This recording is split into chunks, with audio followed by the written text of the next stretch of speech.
విధి బలీయమైనది. Nothing is too heavy for Valmiki రాస్తాడు. విధికి బలీయమైనది, సామ్రాజ్యాలు కొట్టిపోతాయన్నాడు. విధి నీకు వక్రిస్తే సామ్రాజ్యాలు కొట్టిపోతాయన్నాడు ఎవరు? వాల్మీకి. విధి బలీయమైనది. Nothing is too heavy for destiny.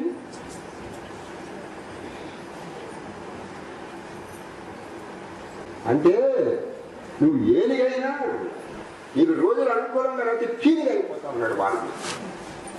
మీరందరూ ఏలుగులే, మీరందరూ రోజులు మీకు అనుకూలంగా లేకపోతే ఫీలింగ్లు అయిపోతారు అన్నాడు. ఏలుగులు ఫీలింగ్లు అయిపోతాయి అన్నాడు Valmiki. Nothing is too head for destiny.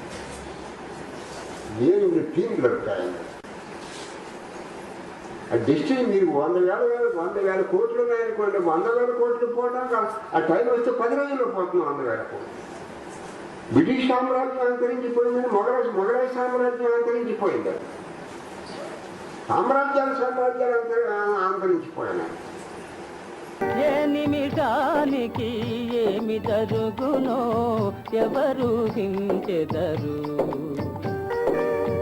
ఏ నిమిషానికి ఏమి జరుగునో ఎవరు హించెదరు.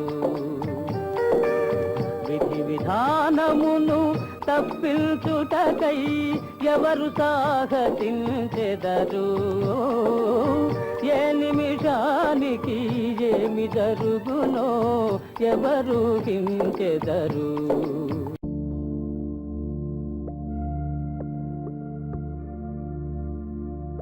The fruit of the actions done in previous births is called destiny.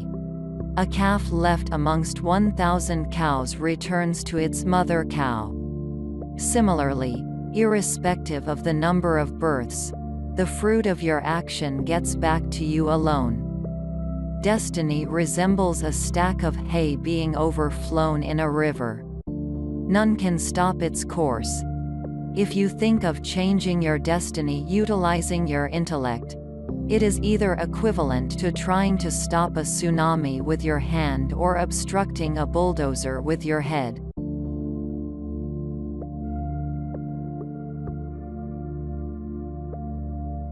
When Bhagavan's mother found him in Tiruvannamalai, she begged him to return, but no amount of weeping and pleading had any visible effect on him. She appealed to the devotees who had gathered around, trying to get them to intervene on her behalf, until one requested that Ramana write out his response to his mother. He then wrote on a piece of paper, as per the prarabdha or the destiny to be worked out in current life of each, the one whose function it is to ordain makes each to act. What is not to happen will never happen, whatever effort one may put forth. And what ought to happen will not fail to happen, however much one may seek to prevent it. This is certain. The part of wisdom, therefore, is to stay quiet.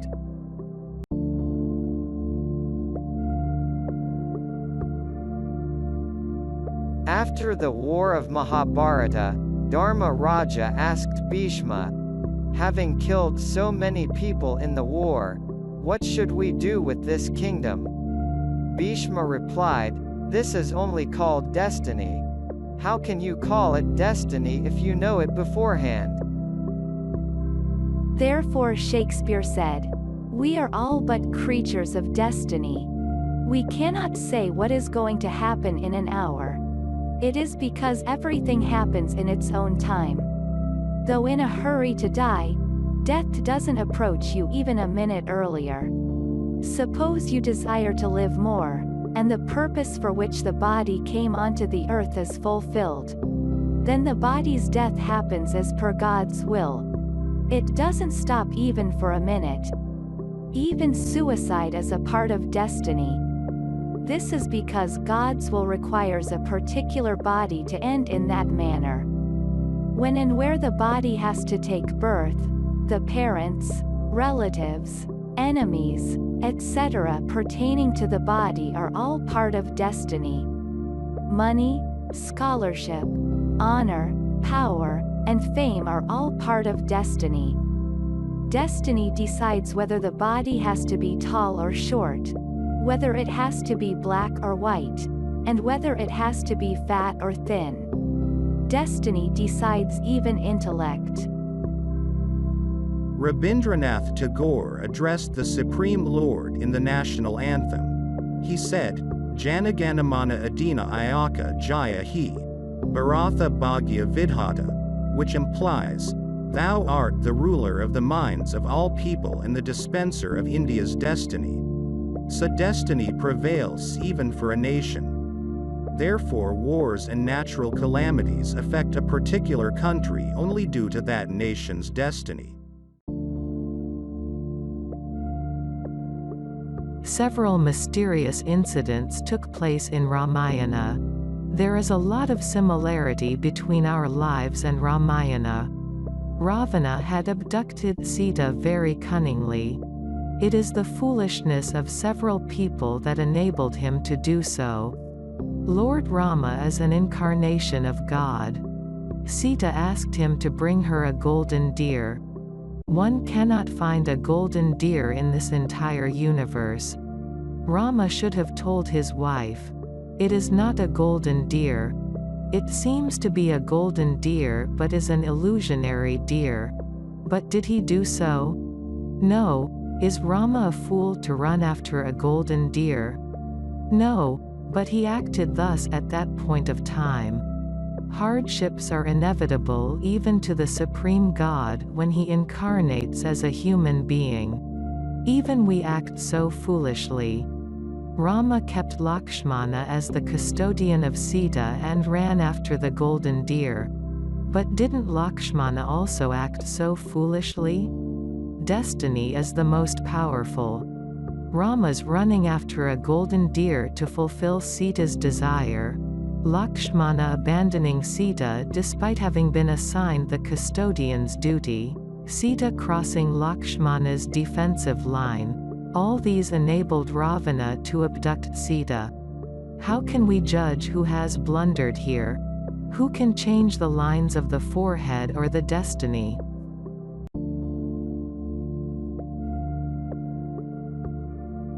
It is the destiny that drives your thinking faculty. This is well depicted in Ramayana. Kaikeyi loved Rama more than Bharata. However, a day before the coronation, her mind changed. We think that Kaikeyi was influenced by her servant Manthara. Where is the rule that Kaikeyi must change merely by listening to Manthara? There was a probability that Kaikeyi might not have changed even after listening to Manthara. Rama told Lakshmana, Kaikeyi is thinking as per our destiny. To date, Kaikeyi had immense love for us. However, today her love turned into hatred, so she wants to send us to the forest. Perhaps there is some work to be done with this body in the forest. Accordingly, it has changed Kaikeyi's mind. Kaikeyi got this thought only as per our destiny. Therefore have no anger or hatred for Kaikeyi. God's will alone gets fulfilled. Let's abide by the same.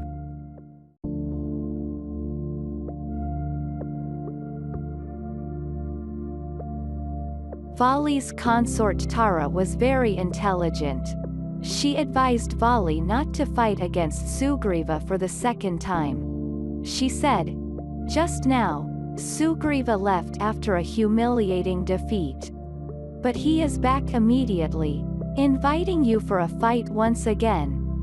I heard that these days Sugriva got acquainted with Rama and Lakshmana. Despite being defeated, his challenge for an immediate fight indicates that we must act cautiously now." Hence Tara advised Vali not to accept Sugriva's challenge for the second time. Vali replied, "Oh, Tara, I accept that you are more intelligent than me. You are giving me good advice. But I have a weakness. If anyone invites me for a fight, I cannot stay back at home. I cannot change my nature in this aspect. I would prefer either killing the enemy or getting killed by the enemy, but I cannot stay back at home. Sugriva is my brother. Though I am capable enough to kill him, I am unable to get rid of my attachment to him. So though I may get a chance to kill him, I will only chase him but will not slay him down." But Tara replied, "You may not kill Sugriva, but Sugriva has external support. So you may get killed. Therefore you must not accept Sugriva's challenge for a fight." Vali said, "I heard that Rama is a gentleman and very intelligent. I never had any enmity with him. If Rama is a gentleman or God in a true sense, will he kill me? No. So, I can't trust your words. However, it was Rama who slayed down Vali. How can we judge who was right here? We can only conclude it to be the play of destiny."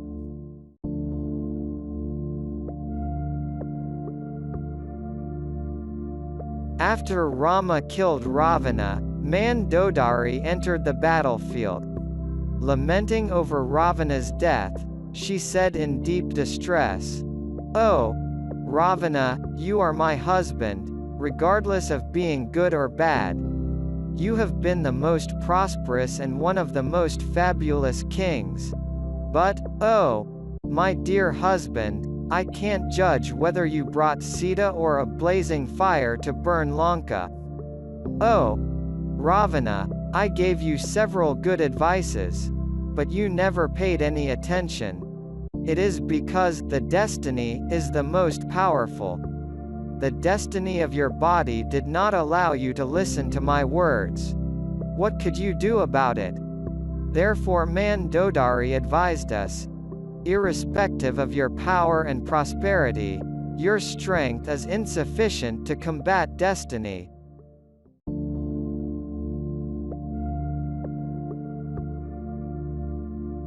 Once, a lawyer asked Bhagavan Ramana, "Which one is true?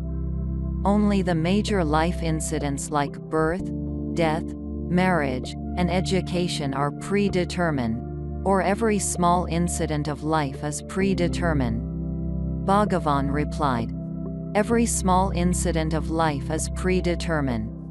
Then the lawyer immediately switched off a table fan and asked Bhagavan, "Is this act, that is, switching off the table fan, also predetermined?" Bhagavan replied, "Certainly." Then, Bhagavan Ramana said, "A film is already shot before being played in a theater. Similarly, all our lives are predetermined before we arrive from our mother's womb. Therefore our lives resemble a cinema that has already been shot."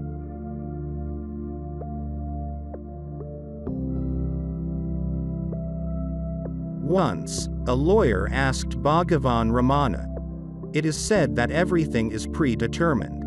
However, we hear several stories from the epics, like a particular person performing a great penance and asking for a specific boon. Do such people attain anything new, which they are not destined to get out of their penance?"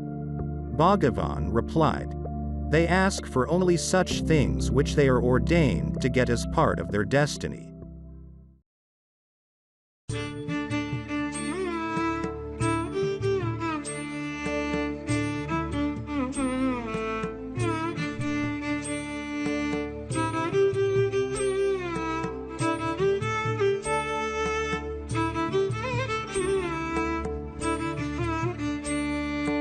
कर्तुराज्ञया प्राप्यते फलम् कर्म किं परम् कर्म तज्जडम् कृतिमहोदधौ पतनकारणम् फलमशाश्वतम् गतिनिरोधकम्.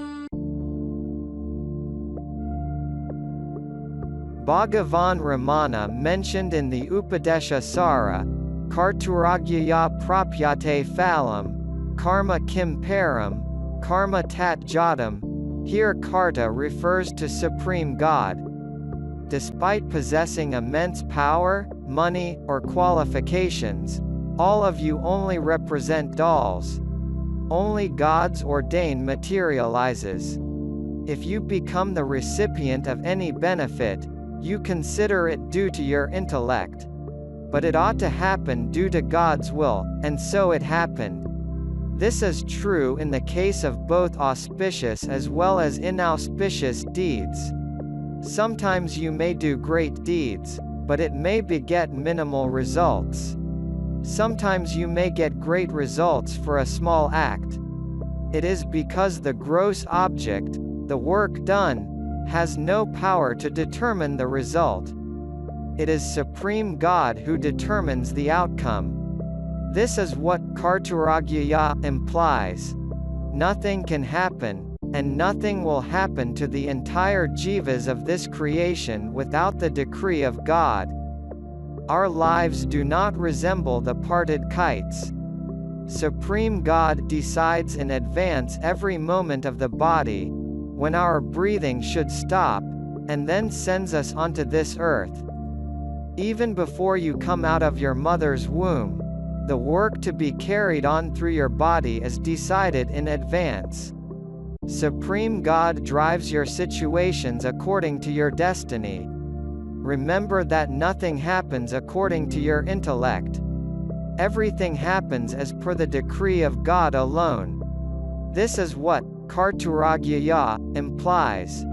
There are a lot of people who tried for the president's position and remained positionless.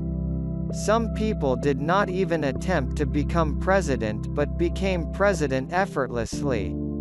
You may try to become prime minister but may fail in becoming so. You will fail despite your attempt because it is not the decree of God. Sometimes your small effort may lead to a big success. You got that result only because of God's ordain and not merely by your effort.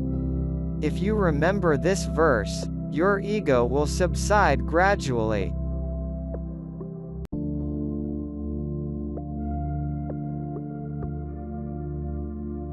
Once, Kanchi Paramacharya was asked, "Why did God implant body consciousness within us?" Sri Paramacharya replied, "God has implanted body consciousness so that you may experience your destiny. For example, a calf will experience lashing when tied down and not when set free. Similarly, one can experience their destiny only on possessing body consciousness. Else even God cannot capture them."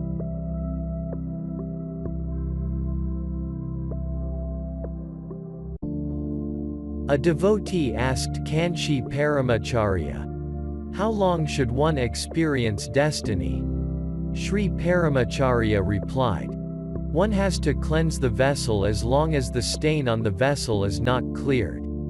Similarly, one has to experience their destiny as long as their allotted karma or destiny is not exhausted."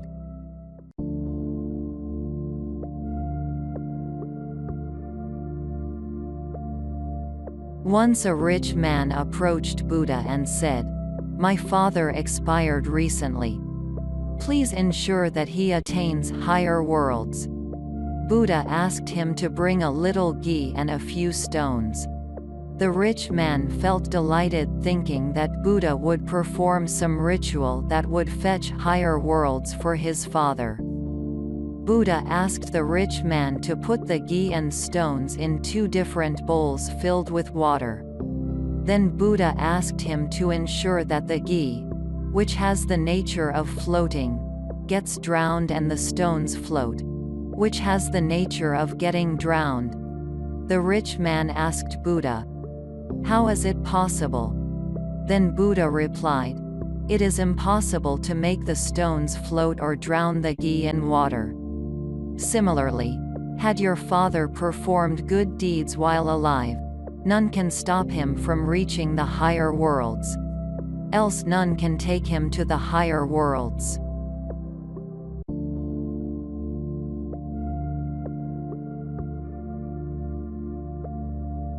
Once, when Buddha was calmly preaching to his disciples, one of Buddha's disciples came running and murmured something into Buddha's ears. The disciple said, "While traversing through the forests, one of your devotees got killed by the thieves. I have come here to convey this message." Then Buddha replied, "Did his body get killed in such a manner in his last birth? He became free internally. He attained the ultimate state of self-realization. Still, what can be the reason for his death coming up in such a manner?" Thinking so, Buddha closed his eyes. Initially, Buddha examined whether the devotee had committed any sin in his previous birth but could not find any. Later, Buddha examined up to 3 births preceding the previous birth but could not find the devotee having committed any sin. However, in the 5th birth, prior to the current birth, Buddha found that the devotee had killed his parents. The devotee did not kill them intentionally, but they got killed accidentally when he struck them in a rage. It happened 5 births prior to the current one. Now he has become free. His body got killed only due to his past birth mistake. However, the devotee possessed neither the feeling of being killed by the thieves nor the pain of death. The devotee left his body very peacefully. It was because he had already lost the limited faculty of restricting himself to his body. Though his body was getting killed, the devotee did not get the thought of being killed. It was because he became free by then.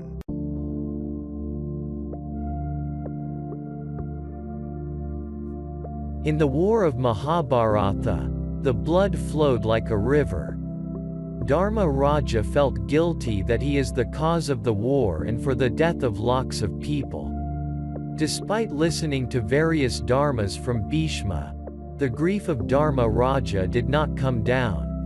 Then Bhishma said, "I now understand the cause of your grief. You consider yourself to be the cause of war. Even though you are not responsible for the war, you consider yourselves responsible." Bhishma then narrated the following story.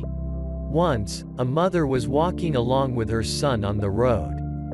A snake was roaming nearby. On seeing people, the snake became afraid. It suddenly came and bit the son, leading to his death. When the mother started crying, a snake charmer came and caught the snake. He took the snake to the weeping mother and said, "This snake has killed your son. Now I will kill this snake so that your grief comes down." The mother asked him, "Will I get my son back alive after killing the snake?" The snake charmer replied, "Your son will not come back alive, but you can take your revenge by killing the snake." The mother said, "Kill the snake if the snake's death brings back my son's life. Else leave it." Then the snake started speaking thus, "You think I have killed your son? Your son never harmed me. My work doesn't constitute biting every person I come across. It is the death of your son which inspired me to bite him. I am not responsible for the death of your son." Later the death came and said, "Lord Yama sent me. He told me that the lifespan of your son is finished and hence ordered me to kill your son. Therefore I inspired the snake to bite your son. There is no mistake from my end." The snake mentioned death to be responsible and death mentioned Lord Yama to be accountable for the expiry of the son. Later God Yama arrived and spoke thus, "Why should the snake kill only the son and not the mother?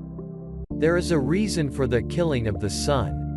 Neither the snake nor the death nor I am responsible for the death of your son. Your son has a lifespan as per his destiny or the past karma from previous births. His destiny is solely responsible for his death." After narrating this story, Bhishma told Dharma Raja, "You consider yourselves responsible for the death of Kauravas. Only the destiny of Kauravas killed them, not you." Dharma Raja's sorrow vanished after listening to this story.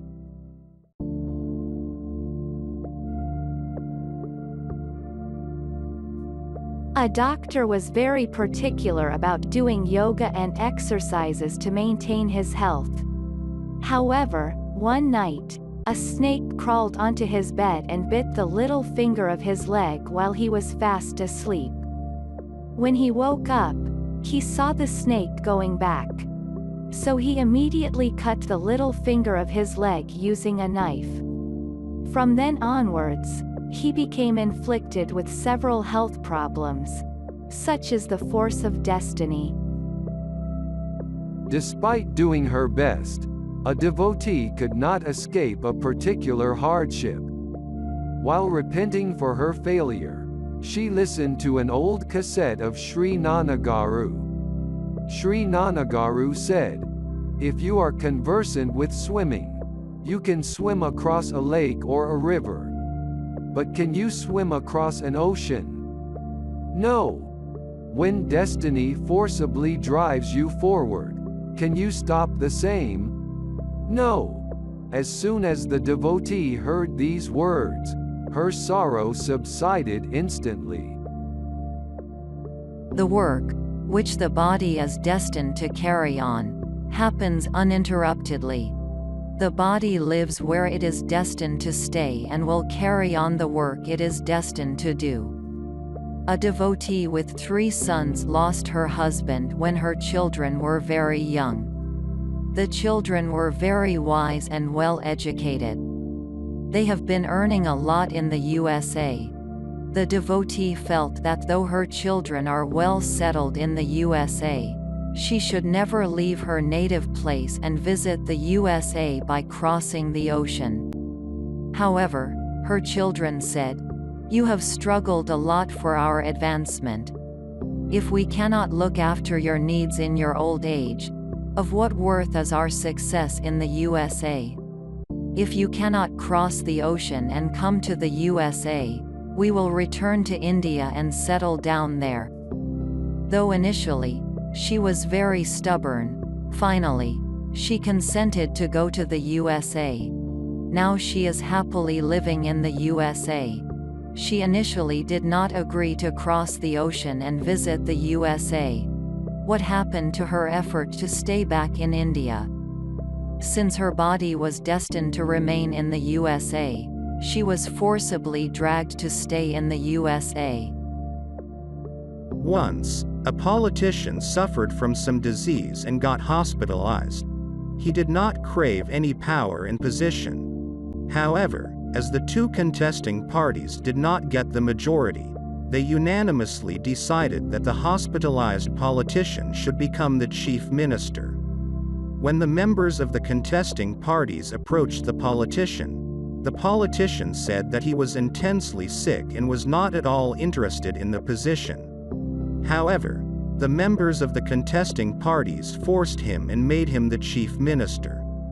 Thus our desire has no strength, and strength pertains to God alone.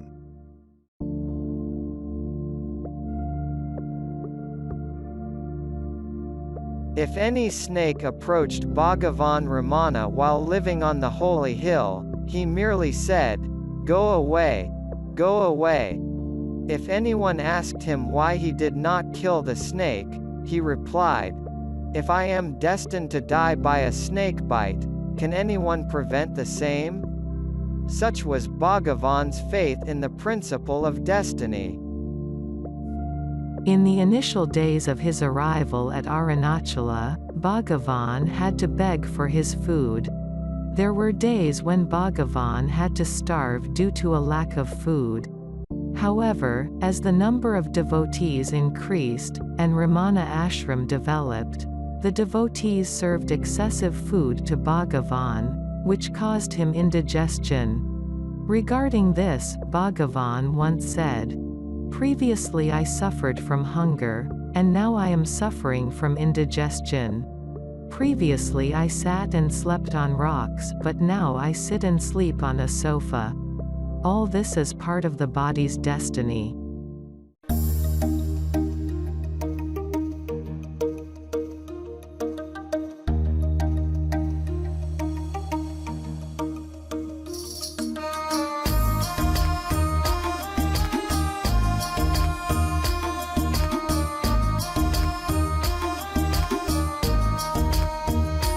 मेरे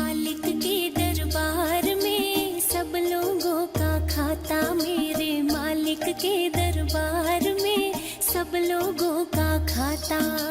जितना जिसके भाग्य में होता वो वैसा फल पाता रे। मेरे मालिक के दरबार में सब लोगों का खाता। मेरे मालिक के दरबार में सब लोगों का खाता।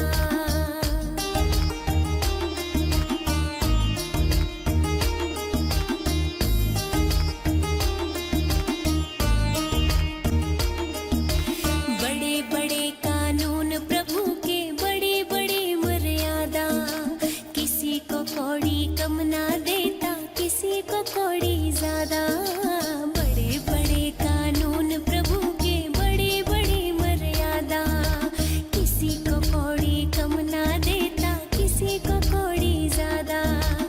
इसीलिए वो इस दुनिया का जगत सेठ कहलाता रे। मेरे मालिक के दरबार में सब लोगों का खाता। मेरे मालिक के दरबार में सब लोगों का खाता।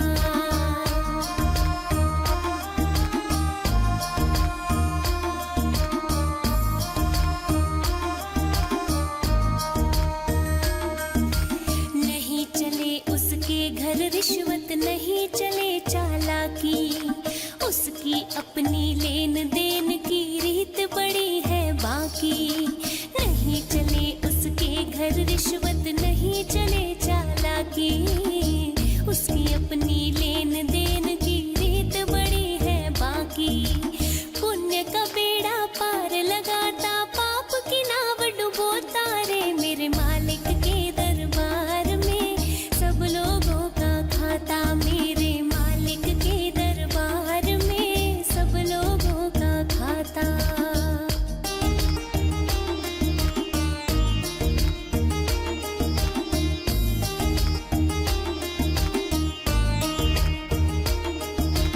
करता है इंसाफ सभी का एक आसन पर डट के। उसका फैसला कभी न बदले लाख कोई सर पटके। करता है इंसाफ सभी का एक आसन पर डट के। उसका फैसला कभी न बदले लाख कोई सर पटके। समझदार तो चुप रह जाता मूर्ख शोर मचाता रे। मेरे मालिक के दरबार में सब लोगों का खाता। मेरे मालिक के दरबार में सब लोगों का खाता।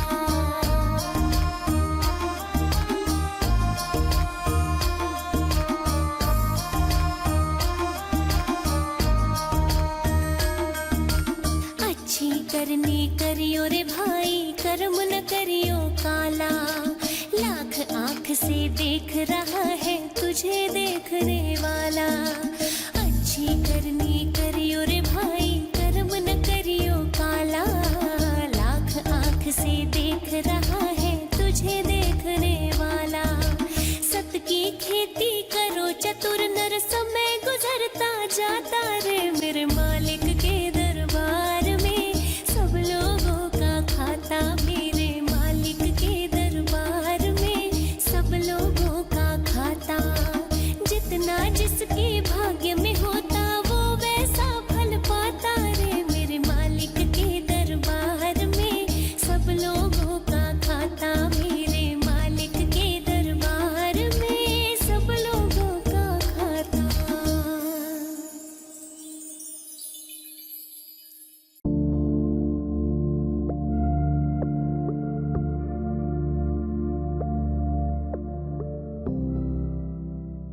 కర్మను బట్టి జన్మ వస్తుంది. కర్మను బట్టి జన్మ వస్తుంది. ఇలాగని రమణ మహర్షి గారు చెబితే మరి కర్మను బట్టి జన్మ వస్తుందని కూడా అందరికీ తెలిసి ఆ కర్మలోంచి విడిపట్టం ఇలాగా అన్నారు.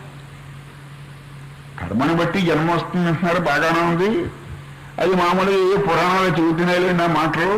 ఆ కర్మలోంచి విడుదల పొందటం ఎలాగా అన్నారు. కర్మ ఎవరికి అన్నారు భగవాన్. మళ్ళీ వీడు నేనుకు అన్నాడు. ఆ నేనులోంచి విడుదల పొందితే కర్మలోంచి కూడా విడుదల పొందుతాం అన్నారు. మళ్ళీ ఇక్కడ తీసుకొచ్చేస్తారు. 4 మొట్టికాయలు మొట్టి వాడిని ఇక్కడ నేను దగ్గరికి తీసుకొచ్చేస్తారు. ఆ నేను దగ్గర నుంచి దూరం వెళ్ళినవరు. కర్మ ఎవరికి అన్నారు. కర్మ ఎవరికి అన్నారు. వాడు అన్నాడు నేనికి అన్నాడు, నాకు అన్నాడు. ఆ నేనులోంచి విడుదల, ఆ కర్మ ఎవరికి నేనికే కదా, అంచేత నేనులోంచి విడుదల పొందితే కర్మలోంచి కూడా నువ్వు విడుదల పొందుతావు అన్నారు. ఆ వండర్ఫుల్ రిప్లైస్, ఆ రిప్లైస్ చూడండి, wonderful replies. The Gita says, individuals cannot achieve anything on their own, as they are but puppets in Creator's hands. They have to play the part destined by their prarabdha. Can one escape one's prarabdha? Yes, if one has conquered, I am the body, thought, then name and form do not bind. Even prarabdha does not. Prarabdha is experienced by the mind, which leaves the mind once the mind is torn. A quote from Sadhguru Sri Nanagaru's speech.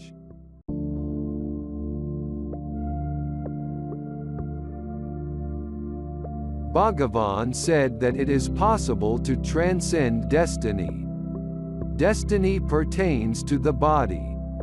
However, the body is gross and does not declare that it is experiencing destiny. Supreme consciousness is birthless. There is no destiny for the birthless one. Bhagavan said, destiny prevails only for the one which is born. How can the birthless one have any destiny? The body is born, and destiny applies only to the body. However, you are the birthless self.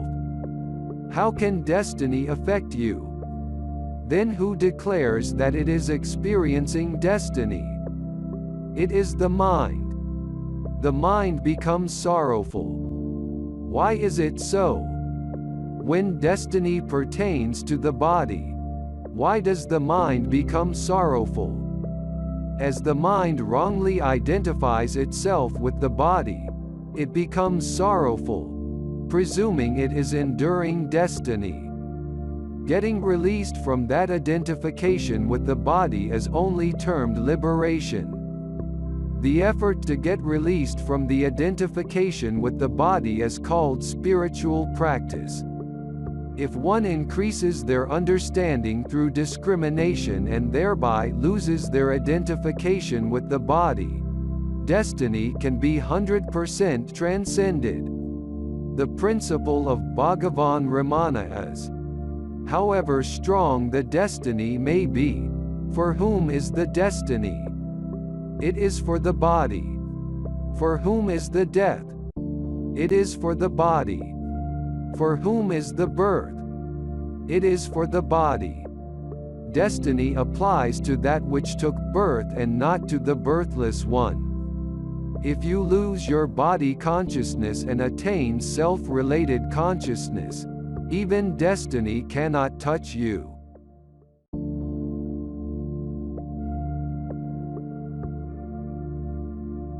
There are three types of karmas, that is, Sanchita, Agami, and Prarabdha.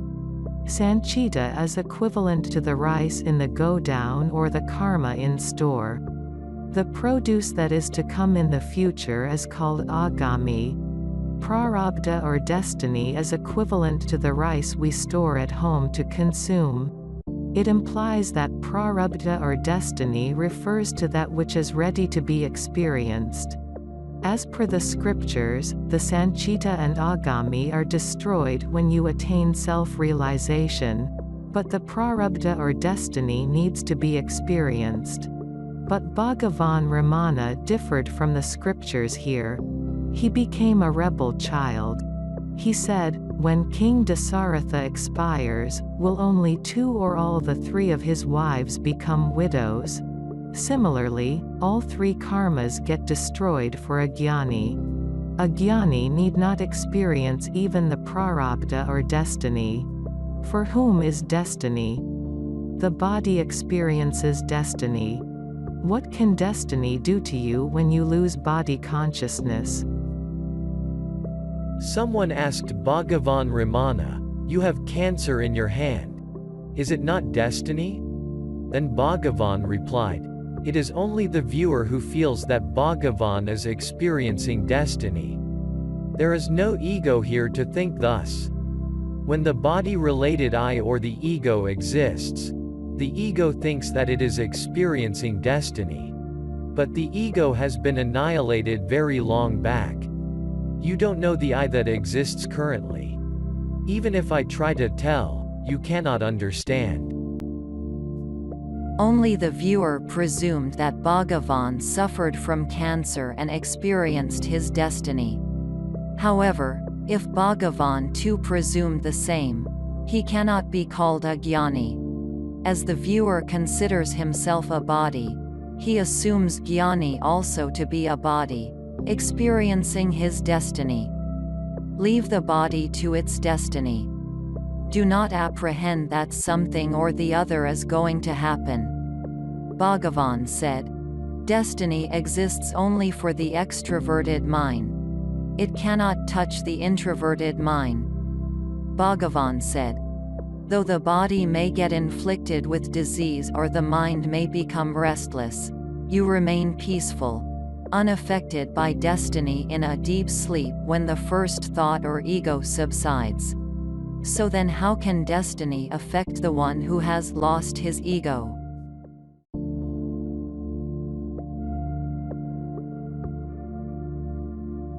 Holy company, reading holy books, devotion towards God, faith in God, and selfless work increase your discrimination and introvert your mind. Only then can you transcend destiny.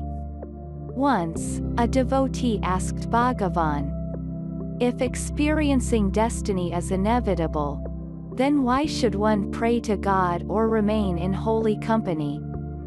Bhagavan replied, is there any spiritual practice greater than praying to God? Therefore, you will remain unaffected by destiny by being in holy company and praying to God. It is said, as per the prarabdha or destiny to be worked out in current life of each, the one whose function it is to ordain, makes each to act. But if one makes self-enquiry whether the actor exists, he will vanish as there is no existence for jiva. You have forgotten that you are the self. It is enough if you get back that awareness. When there is no experiencer of destiny, how can destiny affect you? One may experience destiny in the form of remembrance. For instance, bad destiny may chase a person in the form of memories. There will be no sorrow when there is no remembrance. Everything gets ended if you forget. One gets the power to forbear their destiny only in the holy company. The scriptures say, dead to the past. Such a power to forget the past is attained only in the holy company. Presume jiva as belonging to the consciousness and not to the body. Trust this wholeheartedly, introvert your mind accordingly, and thereby perform your duty. This is the only means to escape the effect of destiny. You will succeed here because you are bestowed with freedom in this aspect. జీవితం అనేది ఒకసారి భగవంతుడు జన్మాంతర కర్మ, పూర్వకర్మ, మామూలు చెరిగ్గాన్ని ఎలా అది యంత్రం ఎలా పిండి చేసి రసం చేస్తుందో అలా జీవితాన్ని కూడా అలా ప్రారంభం పిండుతుంది. దాన్ని మనం విసుగ్గా కాకుండా, చిరాగ్గా కాకుండా శాంతిగా ప్రారంధాన్ని ఫేస్ చేయాలి. అంటే జీవితంలోంచి నువ్వు క్లిష్ట సమస్యలని జీవితంలో ఉన్నటువంటి డే టు డే లైఫ్లో ఉన్న క్లిష్ట సమస్యలు నువ్వు ఫేస్ చేయలేకపోతే నీ మనసు అంతర్ముఖం అవ్వలేదు అసలు.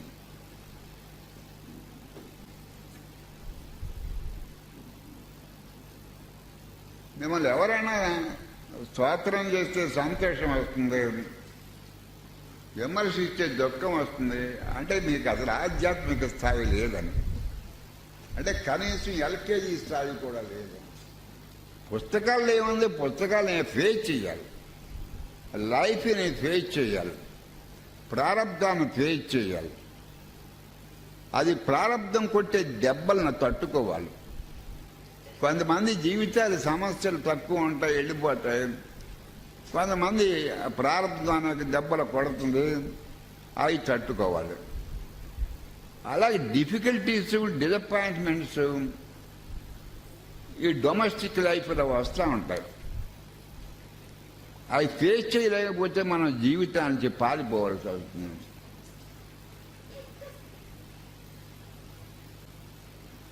ఈ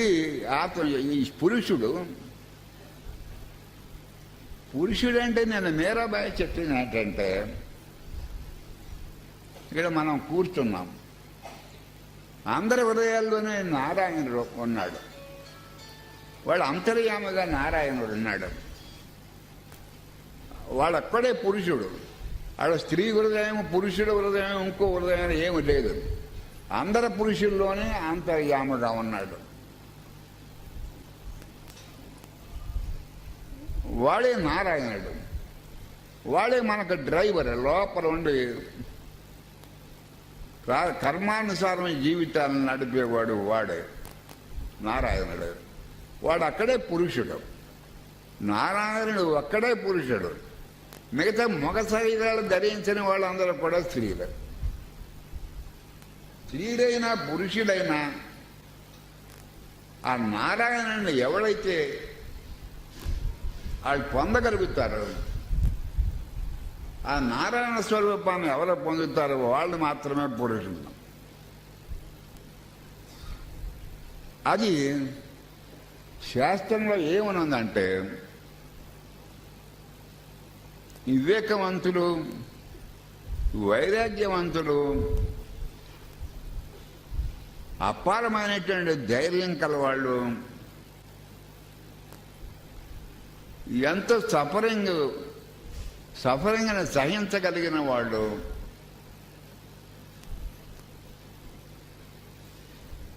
కొండల్లాంటి సమస్యలు ఎదురు నిలబడగలవారు, వాళ్ళు మాత్రమే పురుషుని పొందుతారు. బద్ధకస్తులు, పిరికి వాళ్ళు, వివేకం లేని వాళ్ళు ఆ పురుషుడిని పొందలేరని కట్ట ఉపనిషత్తు చెప్పింది.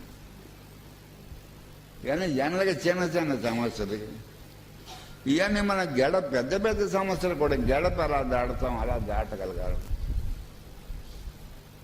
అదే ఈ సమస్యలని మీరు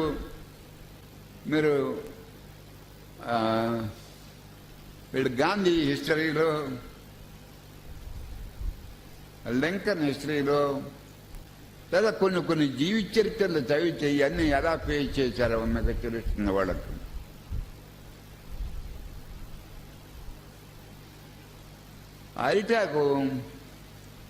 అరిటాకు లేక అడుగు శుభ్రంగా కడిగేసి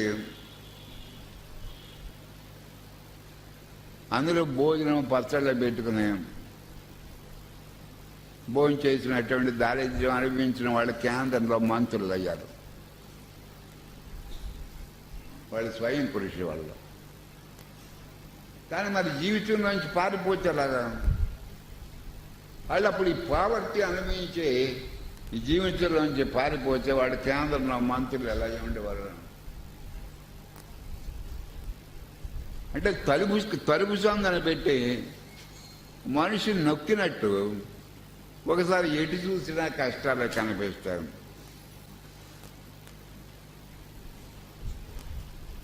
ఎటు చూసినా కష్టాలే కనిపిస్తాయి.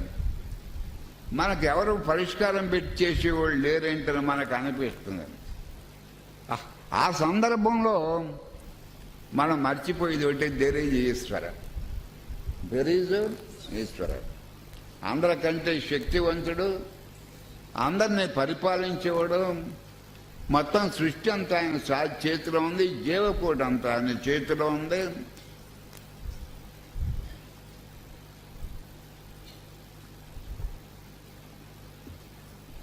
ఈ సమస్యలను పరిష్కరించేవాడు ఈశ్వరుడు ఉన్నాడనేటువంటి ఆ ఈశ్వరుని మర్చిపోవడం వల్ల మనకు వర్రి వస్తుంది. అంటే జీవితంలో మీరు ఎన్ని వేదాంత పుస్తకాలు చదివినా ప్రయోజనం లేదు.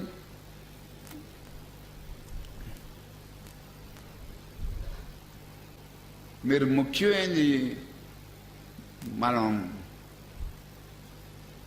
సమస్యల మధ్యన జీవిస్తేనే ఏ రకమైన వర్రి రానివ్వకూడదు. కెరటాల మధ్యలో మనం సముద్రంలో స్నానం చేసి వచ్చినట్టు. అంటే జీవితం సమస్యల్ని మీరు విడిచిపెట్టి ఎక్కడికి పారిపోకూడదు.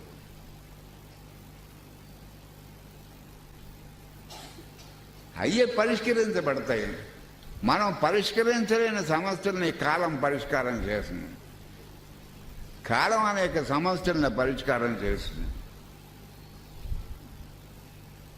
కాలం అనేక పెద్ద పెద్ద సమస్యలను పరిష్కారం చేస్తుంది.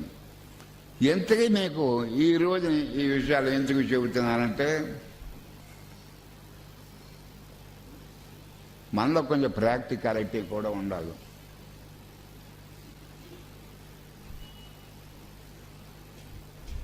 The greatest thing is to stop worrying. మీరు జీవితంలో ముఖ్యమైన పాఠం ఏంటంటే, అన్ని సమస్యల మధ్యన వర్రీ లేకుండా ఉండగలగాలి.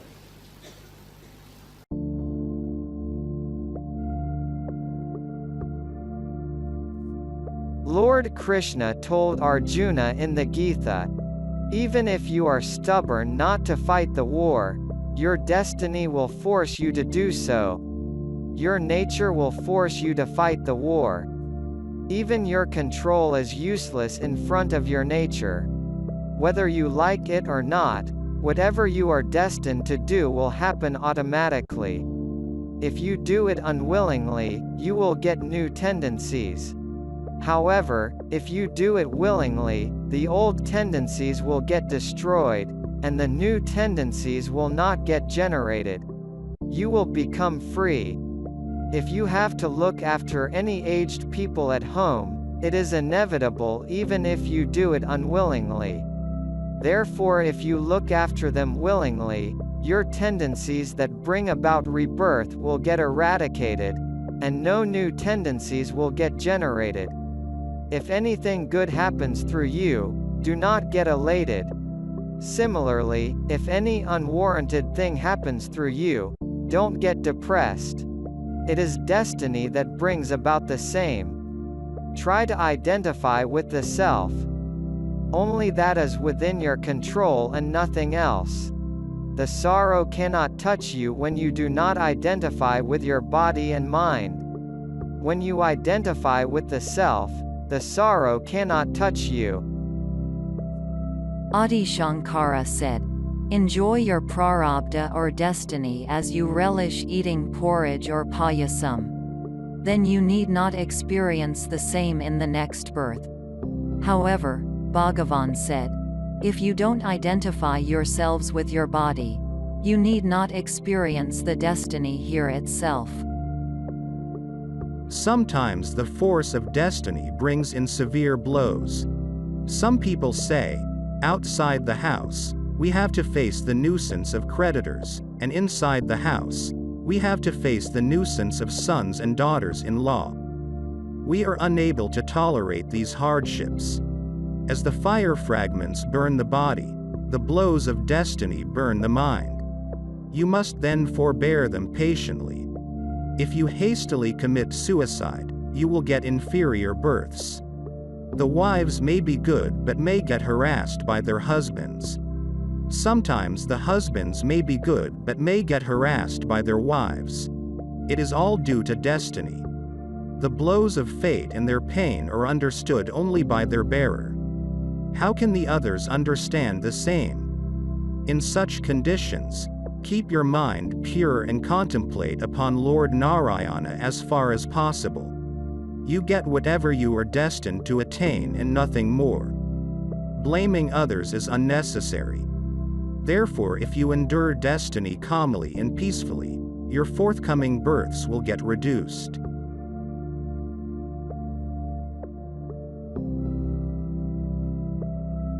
As God decides your destiny, He becomes a ruthless judge when it comes to granting the fruit of your action. However, Guru resembles a father. If the compassion within God takes a form, it can be called as Guru. Guru ensures that the destiny to be experienced in several births is exhausted in a single birth. Guru reduces the effect of destiny and its duration, enabling you to transcend the same. Such is the glory of Guru. ఆ destiny బాడీకి సంబంధించినంత అది వాసనలోంచి నువ్వు బయటికి రావటం బయటికి రాకపోవడం అది నువ్వు చూసుకోవాలి. అది ఎఫర్ట్స్ నీ చేతిలో అంటే అది నువ్వు చూసుకోవచ్చు. అప్పుడు అది టెన్షన్ నీకు తెలుస్తూ ఉంటుంది. అంటే అది ఏక వస్తువు నిరంతరం చింతించడం వల్ల కూడా టెండెన్సీ వేగం పడుతుంది.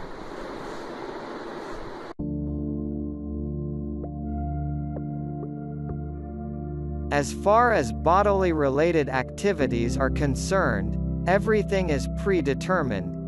For instance, the mother's womb for taking birth, the job to be performed, where and with whom the marriage has to take place, the place to settle down, on which day, in which place, and with what disease the body has to die, etc. are all predetermined. The body is driven as per its destiny. However, it may be good or bad. The bad or the good destiny approaches the body at the appropriate time. All this happens externally. However, if you perform spiritual practices and possess the requisite spiritual strength, if you identify with the self and not with the body, then the effect of the body's destiny cannot influence you. However bad your body's destiny may be, how does it matter when you don't experience any sorrow? For example, suppose there is an ill health in your knee. When it doesn't cause pain, do you care to get rid of that ill health? No. If the doctor tells you that your disease can be cured partially and not completely, you ask him, it doesn't matter even if the disease is not completely curable. But please ensure that I will not have any pain. You think of the doctor only when you experience pain. Similarly, when you don't have any identification with your body, even if the body is affected by bad destiny, you will not get influenced by it. Therefore, you will remain unperturbed whether you are praised or blamed by others.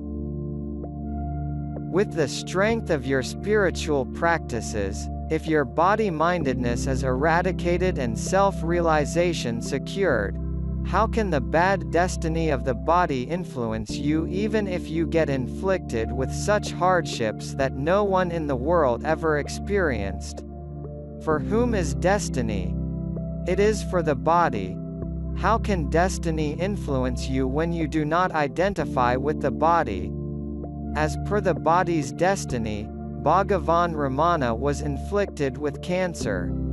As Bhagavan did not have identification with the body, did he really experience the pain of cancer? No. Suppose you get a bad dream. Do you lament over the dream after waking up? No. Why is it so? As it is merely a dream, you do not grieve. It is the same even with a bad destiny. As you are aware that it is only a dream, and thereby, do not lament over it, it is the same even in the case of bad destiny. The statement, what is ought to happen will happen, is true as far as the body is concerned. However, with the strength of spiritual practices, you can ensure that they will not influence you. Otherwise, the incidents caused due to bad destiny would affect you intensely. Therefore, spiritual practices are necessary.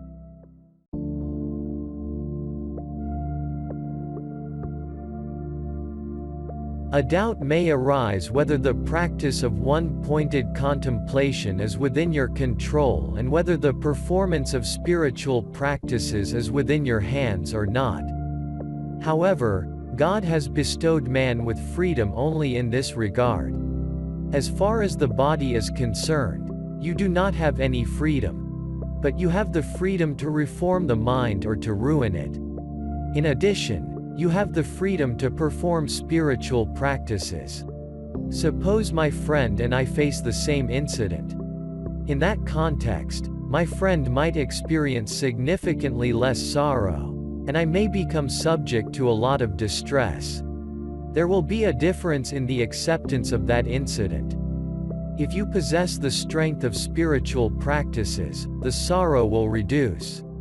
You do not have the power and freedom to control future incidents, but you have the freedom as to how to accept them. For instance, when it is in your body's destiny, you will get a position even if you do not crave it. Similarly, you will not get that position even if you crave it when it is not in your body's destiny. Are you thinking or not? Yes, you are thinking. Even if the decision is in the hands of God, don't you have the freedom to think? Whether your disease is cured or not, your intention to get the disease cured is the freedom bestowed upon you.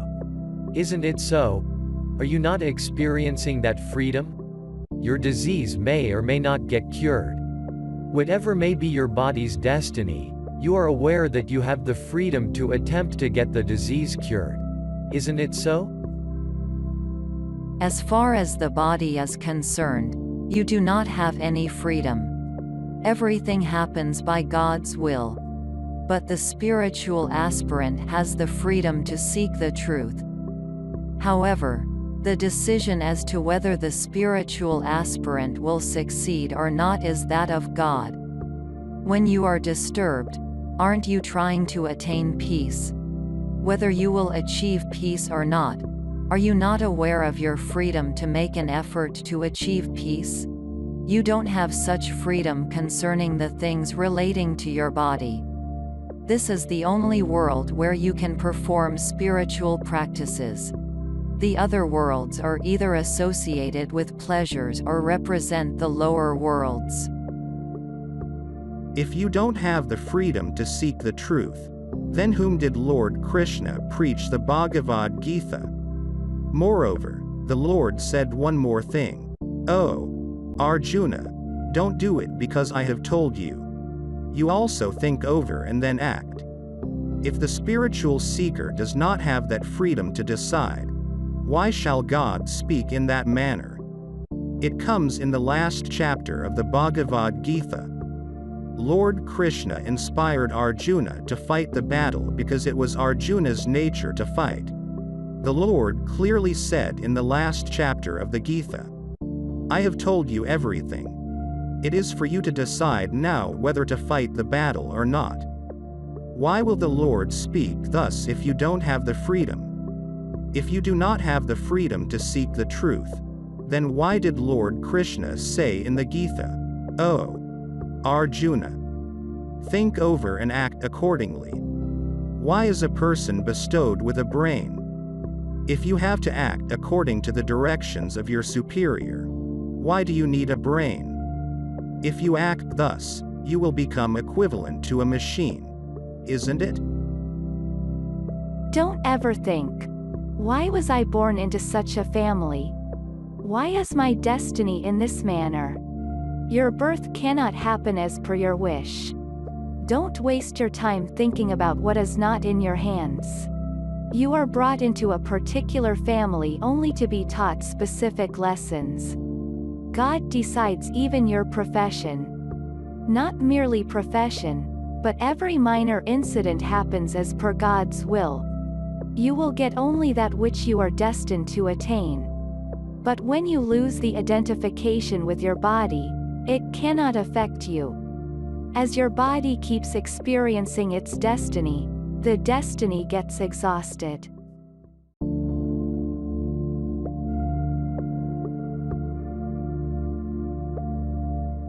Bhagavan said, Karma Siddhanta or the principle of karma exists. Good work begets pleasures. Evil deeds bring misery, which gets exhausted once experienced. All these pleasures and pains are for body-bound I. Hence don't get elated by pleasure and don't feel depressed by misery.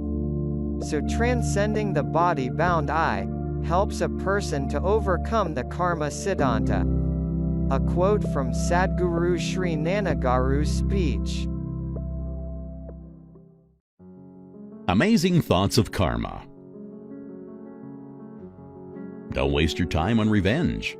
Those who hurt you will eventually face their own karma.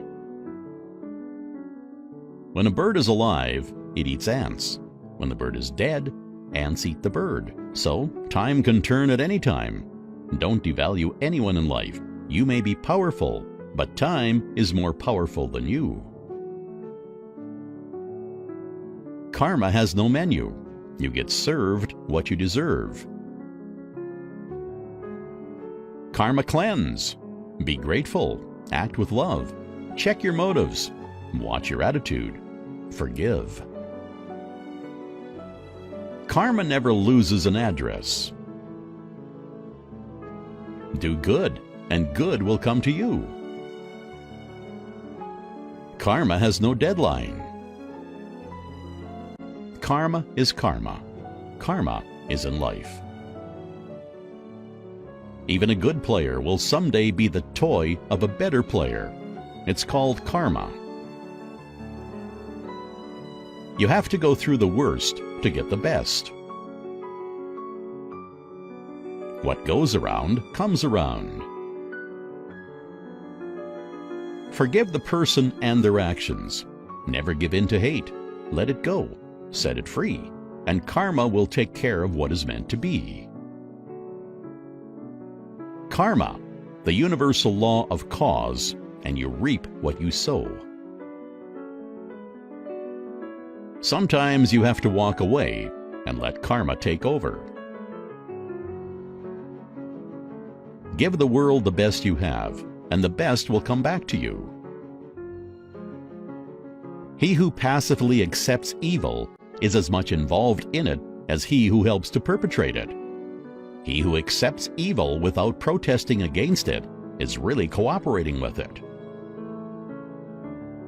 How people treat you is their karma. How you react is yours. Keep calm and let karma finish it. Karma is like a rubber band. It can only stretch so far before it comes back and smacks you in the face. Karma has no problem getting back in touch with you when you need be. One tree can be made into 1,000,000 matchsticks, but only one matchstick is needed to burn 1,000,000 trees. Let the players play, let the haters hate, and let karma handle their fate. The evil you do remains with you. The good you do comes back to you.